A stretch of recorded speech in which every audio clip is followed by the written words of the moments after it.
today, mag-live ako, mag-video ako ng lumpia. Magawa ako ng ano namin, halo. Carrots at saka potato. Ito na yun yung isa. Nag-video ako pero ida-download ko pa. Magdamag ko siyang minamarinate kasi halo ko na siya dito. Pang lumpia namin ito.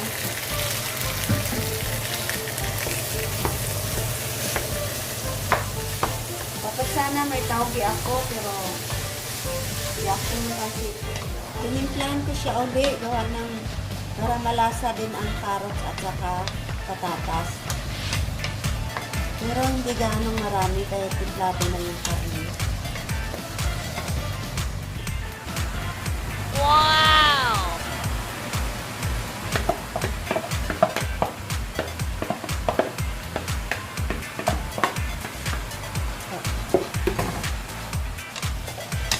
May timpla na to.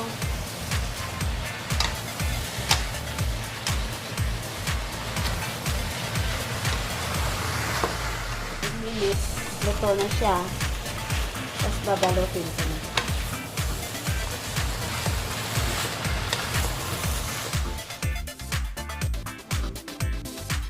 Ito na siya, nilagay ko na sa lamisa. Tapos ito na rin yung pangbalot niya. Tara na, magbalot na tayo. Magtanggal na ako ng isa. Umpisa na tayo. Umpisa na natin yung lumpia sa Cebuana. Lornex Cebuana. Yan, isa.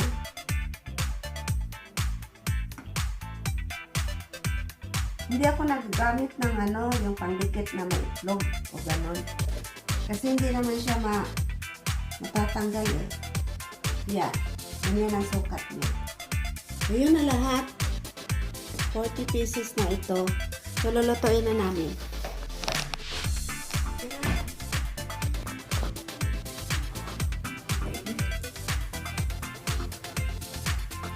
Hindi ito mamawasak kasi yung niya, dito ko ilalagay.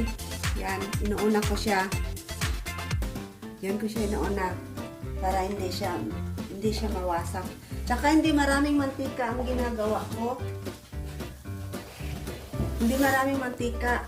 Kasi pag maraming mantika, mawawasak siya. O, tingnan mo.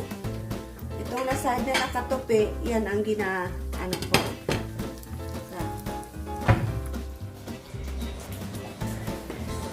So, hello guys.